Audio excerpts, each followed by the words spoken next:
Hey, beautiful souls, welcome back to the Healing Empath.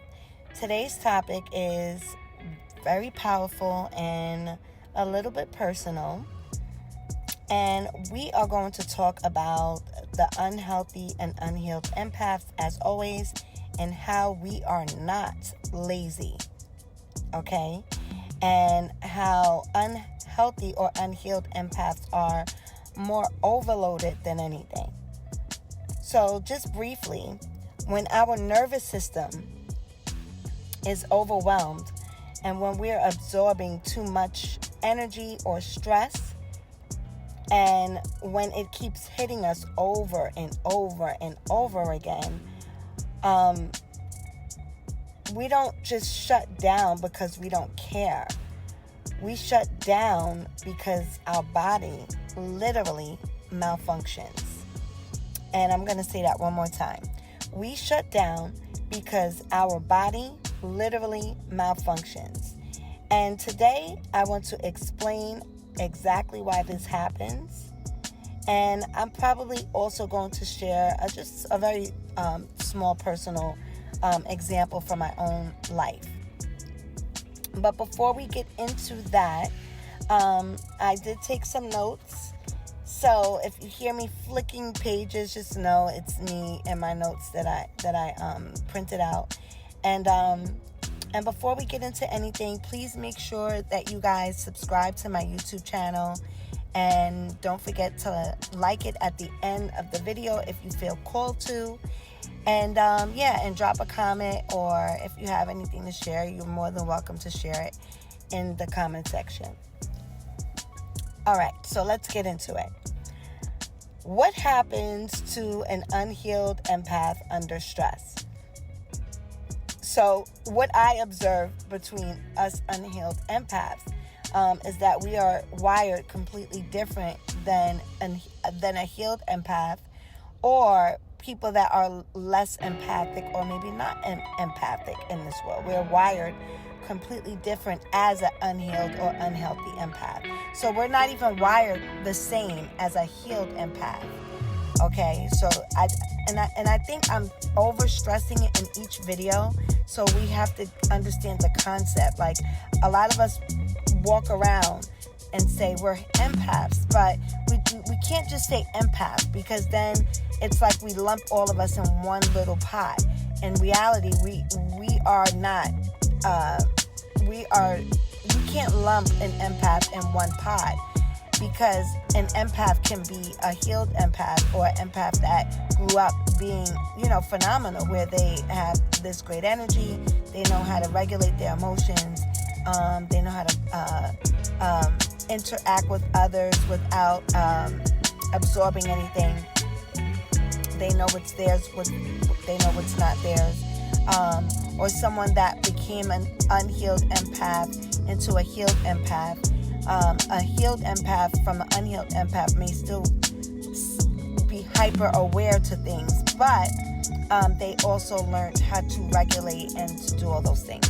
So me, I identify as an unhealthy, or what you would consider an unhealed empath, striving to be a healed empath. So I'm on my own healing journey, spiritual journey as well. Okay? All right, so again, if you haven't watched the Healthy vs. Unhealthy Empath, please go check out that video, and I can just break down exactly what I'm talking about and what I mean when I say unhealthy empath versus a healthy empath. There is a huge difference, okay, guys? All right, so let's get into it. Unhealed empaths are wired differently. Why? Because we feel everything. We feel everything. We absorb everything. We internalize emotional weather around us like a sponge. And what happens when the sponge gets full? Well, naturally, when a sponge is full, you would go to squeeze it out, right? But if you don't have the sense or the ability or capacity to understand that you have to take your hands and squeeze the sponge out, then you'll just leave the sponge there, and it'll just be overflowing with water. Every time you pick it up, it'll drip with water. It won't be able to function correctly, because you already have all this residue of liquid that's inside the sponge that needs to be extracted out. So think of it like chronic stress, right? That causes our cortisol levels to skyrocket. And when that typically happens, we have a lack of motivation. We have clarity that disappears. There's a lot of confusion. Sometimes when it's really overloaded, we're unable to clean up things where there's clutter in certain parts or areas of your home, your car, your work area, depending on, if you're in college, your dorm, or just whatever it is, you let things pile up. Or you might have a drawer that's just piled up, or a closet, those type of things. Sometimes it could be more the whole house, or just the kitchen area, or wherever, your bedroom. We can't clean, we can't organize or focus, and the simple and smallest tasks feel impossible. We emotionally shut down, and our body feels heavy. Our nervous system freezes, and this is what the average person would deem as laziness or depression, but this is really just overload. This is complete overload or overwhelm, and it's also survival mode. Survival mode for us. Okay, so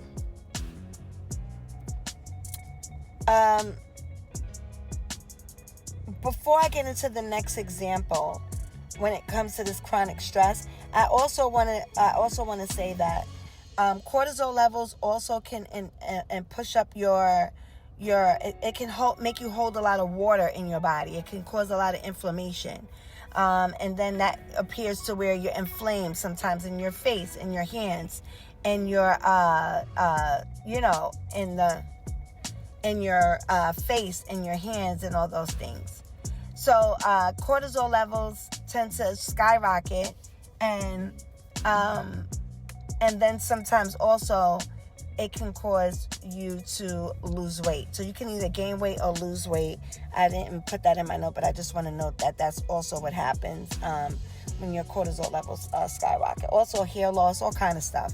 Just a bunch of stuff. Dry skin. It's just a lot. Like, cortisol is very important in our bodies, our hormonal health. And at the end, I'll share some tips on how to at least manage it. All right, so if anybody remembers in the late 90s, I believe, or the early 2000s, I'm not sure exactly when this movie came out, but this used to be one of my favorite movies back in the days. It's called Baby Boy, okay? And actress Taraji P. Henson plays, she stars in it, and Tyrese Gibson, who is an actor and also a singer. Okay, so there is a scene in that movie where Taraji P. Henson's character is so emotionally overwhelmed by the chaos in her relationship that she completely shuts down. If you did not see Baby Boy, or if you have not ever, if you've never seen that movie, right, go watch it. And she's sitting in, okay, so before I get into that, I'll just give you a brief if you haven't seen it, so you can get what I'm saying. Okay, so Taraji P. Henson, she would be the unhealthy and unhealed empath I would be describing in this topic, right? In this scene. This is not what they label her as in a movie, but this is how I view her when I watch the movie. I look at her like an unhealthy empath or unhealed empath. Okay, and maybe Tyrese, who plays Jody, he would be what you would call a narcissistic male, or a self-centered at the least male, okay? But remember, I'll get into that in the future, but unhealthy empaths tend to attract narcissists. All right, so in the movie, he's doing a lot of cheating on her. He had a baby on her. I believe that became her boyfriend when her other boyfriend, who was a criminal, he went to jail, and then I guess she started dating Jody or whatever, and they broke up. I don't think they dated in the same span, but I believe they broke up, and then she met Jody, and Jody isn't really crime well, I'm not going to say he isn't into crime, but he's not like a real gangster type guy. But he grew up in the area where, you know, a lot of that stuff was happening. So he had some type of, I would say, that he had the capacity to turn that way because, you know, he gets into some trouble. But overall, he wasn't really like her first boyfriend, who Snoop Dogg, matter of fact, Snoop Dogg, the rapper, played in that movie. He played her boyfriend, that, you know, her ex-boyfriend who ended up in jail. But that's not the point of this, okay? So, because of all these things that Jody was doing to Taraji, Yvonne, I think, one of those was her name. All those things he was doing to her will cause her a lot of stress. Remember, he had a baby on her. She still stayed with him. And they just had so much drama. He would always take her car. He was constantly cheating on her. And she was always very depressed, very sad, you know. And one minute they were cool, next minute it was just a lot of stress and hell for them. A lot of toxicity in the relationship. So that caused her, with her cortisol levels spiking, you know, and she didn't gain weight or anything. You don't have to gain weight just for your cortisol levels to spike. But she used to sit in her house at times, and her house would end up becoming cluttered. And she was unable to clean. She was unable to function. And she probably, well, I know Jody would judge her in some moments of that. But with that judgment, the reality is it was a really realistic moment. And that is really what I would describe how an unhealed or unhealthy empath can end up if their cup ends up being dried out, right? And they have another cup that's overloaded with everybody else's drama and things of that nature. So we got, she was too stressed out, too much emotional weight that she was carrying, too much pain, too much cortisol, and her nervous system was probably frozen from all that trauma. Okay, so it's not that she lacked motivation. It's just that carrying all those loads of emotional grief was too much for her body to hold. So it appeared like she was just being lazy or whatever. And that's just not the case. It's the fact that she, like I said, she was just too stressed out, and she's an unhealthy empath. Okay, and so how I can relate to that is before I found out that my ex-husband was cheating and having infidelity, as I said, I'm very intuitive. So my body knew, just like most women, you know, we know things, and my energy knew. My moods were up and down, and at times my sleep would change, and sometimes my emotions were unpredictable, okay? Because when I would bring up these things, the dreams and all these things I was having, and my intuition would be very strong, I was being gaslit, and I kept doubting my own personal intuition.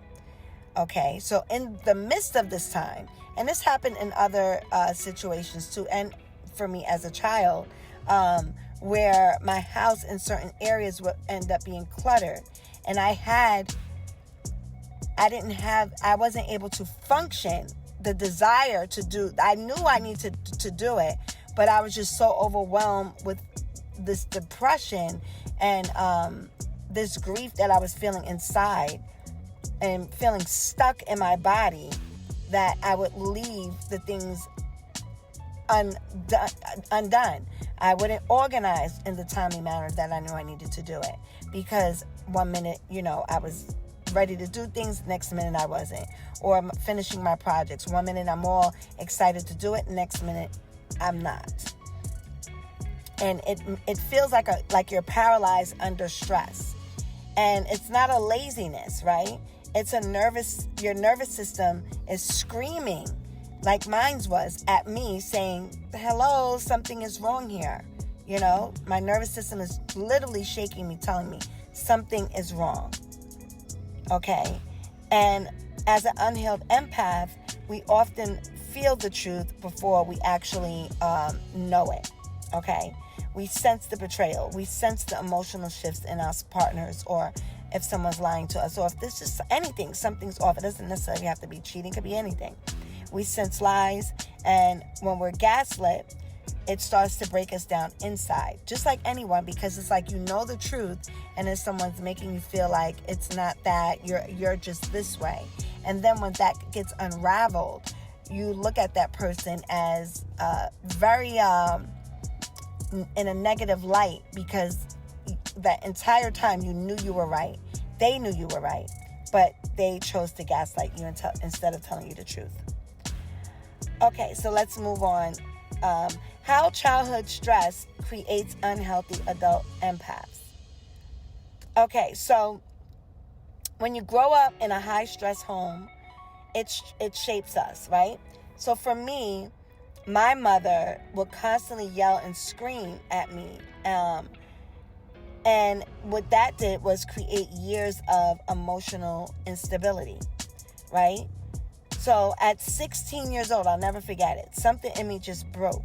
It just like cracked. I'll never forget when I stopped caring about the way my direction of life was going, because I was already running on an empty cup at 16 years old. And now I see why I just stopped caring, because I was always being yelled at, ridiculed. And again, I like to stress the fact that when we tell some of these stories, sometimes you may be thinking on your end like, wow, it must have been like a toxic environment, a terrible environment. Yes, it was. I grew up in a very toxic environment, and there was a lot of toxic moments, but there were also moments where it wasn't toxic. There was also moments where my mother would teach me things about how to eat right, or to heal myself, or about herbs and things of that nature. So yes, there was some things that I've absolutely learned, but most of the time I was always hyper aware of her emotions for that day or time. So at 16, I just stopped caring, okay?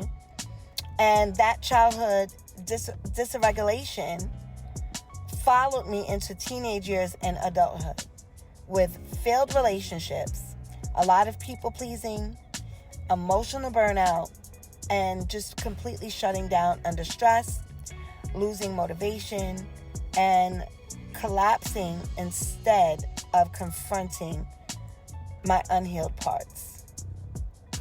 Okay? So an unhealed empath doesn't become this way out of nowhere. We are literally shaped in environments where our nervous system never learned safety. And that's just really the gist of it. We've just never learned safety.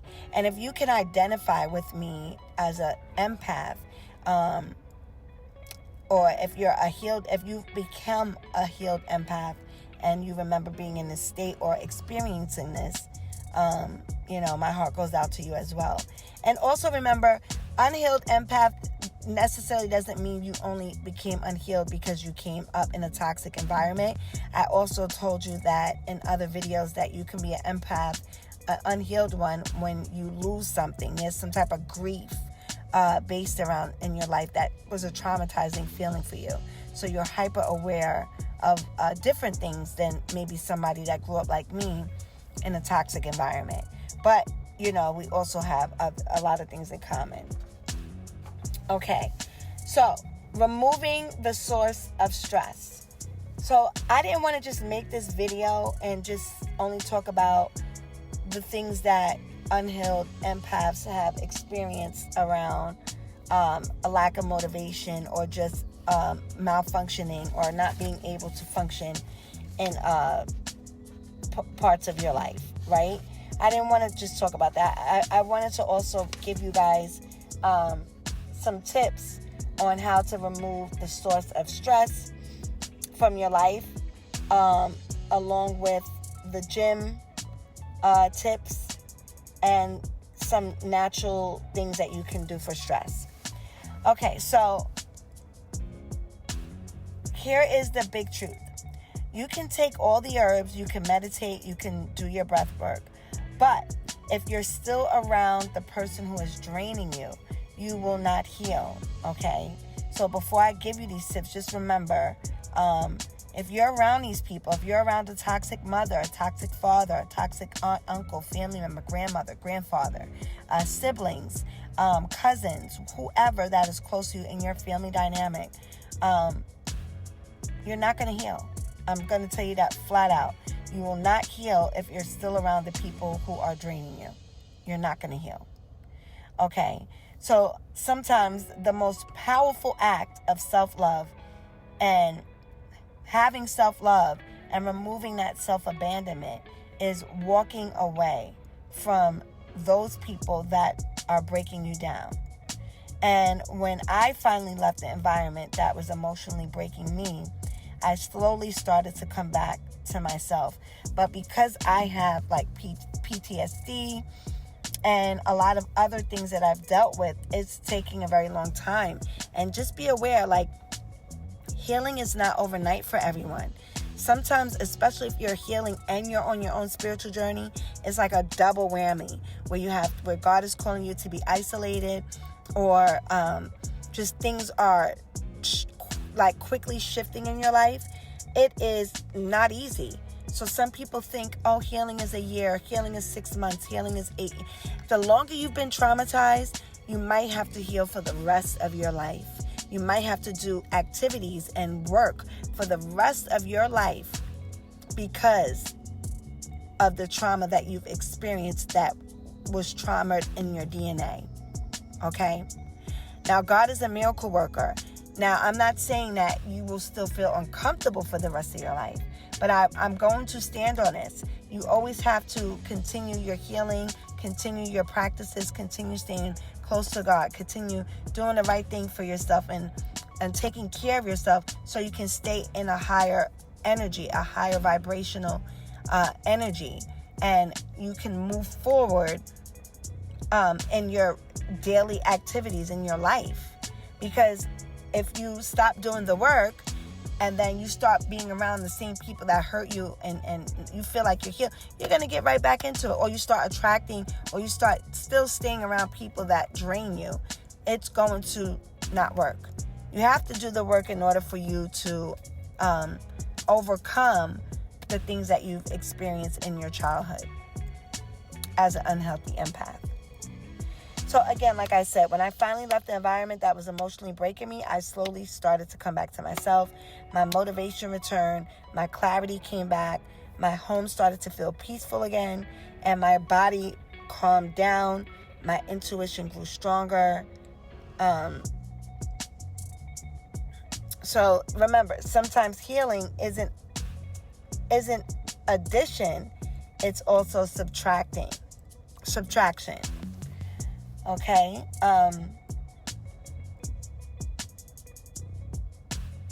So now let's get into one of the biggest things that helped me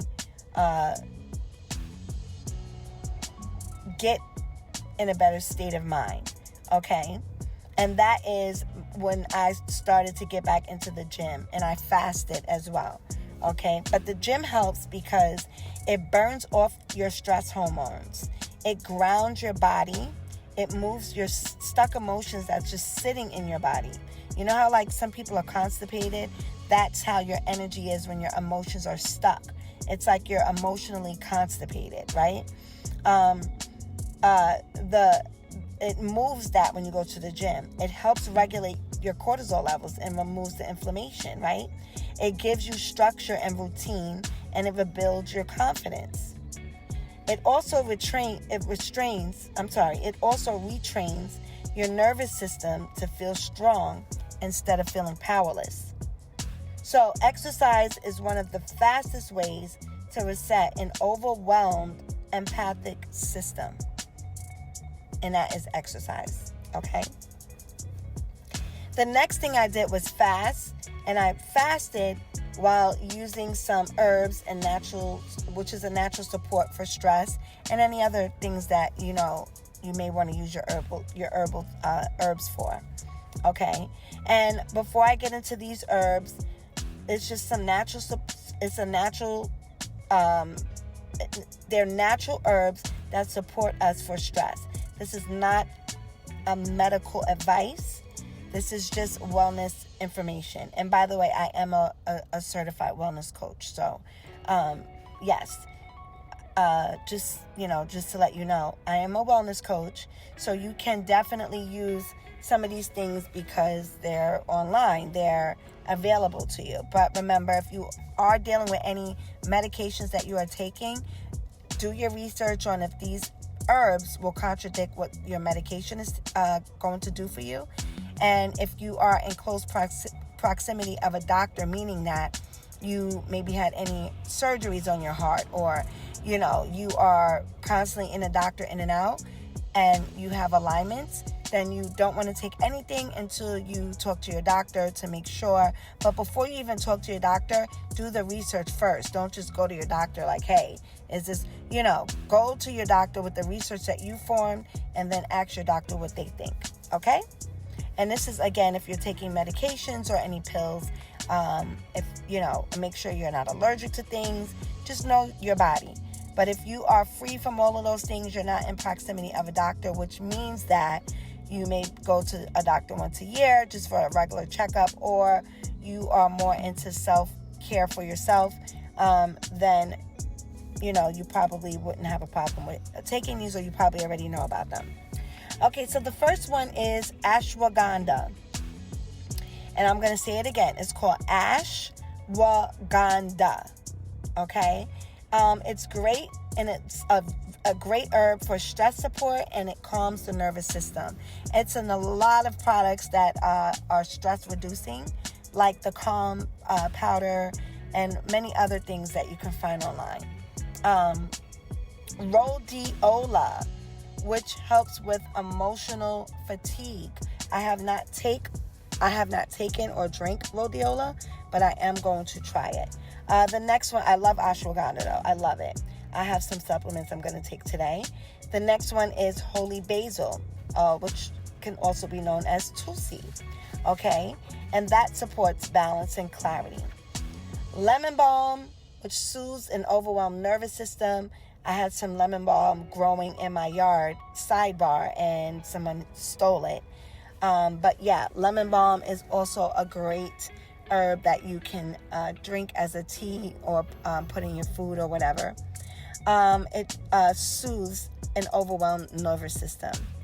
The next thing is magnesium, which is all over. You can even find the spray. It helps with relaxation and muscle tension. These don't replace the healing. They only support. So just remember, these are supportive things that you can take to help with stress. And again, I personally believe, for me, they're very great, because when you add in all these things like working out, fasting, and detoxing, and taking your teas and all those things, you absolutely can regulate the stress. But remember, they are supportive, because if you're still around people that are stressing you out, you're only managing the stress that you're accumulating. You're not really regulating yourself. Okay? So, remember, this is coming to an end, this video, but you are not lazy, unhealthy empaths. You are not unmotivated. There's nothing wrong with you. You are just overloaded. You are overwhelmed. If you have a messy house, if you are feeling a lack of motivation, or you feel very low, like 1 minute you're like up, 1 minute you're down, if you tend to shut down emotionally, if you can't get just simple things done, just really take in account that this is not because you per se are weak or you are broken. This is because you are a unhealed / unhealthy empath with emotional overload, elevated cortisol, trauma patterns, nervous system exhaustion, and often you came with a life full of people who have drained you. You don't need shame. You just need recovery. You need boundaries. And I'm going to say that again. You need boundaries. You need regulation. And you need to give yourself a big old hug. Okay? So if this touched you guys, please drop a comment. In the comment, I want you to write, I'm not lazy. I'm healing. Right? I'm not lazy. I am healing. Okay? And make sure that you are subscribed to the Healing Empath channel. Please subscribe, because this is a space where we understand as a collective sensitivity, intuition, our nervous system healing, and emotional rebirth. And I love you so much, guys. I see you, and your healing matters. My healing matters. And until next time, I always say this. Ciao.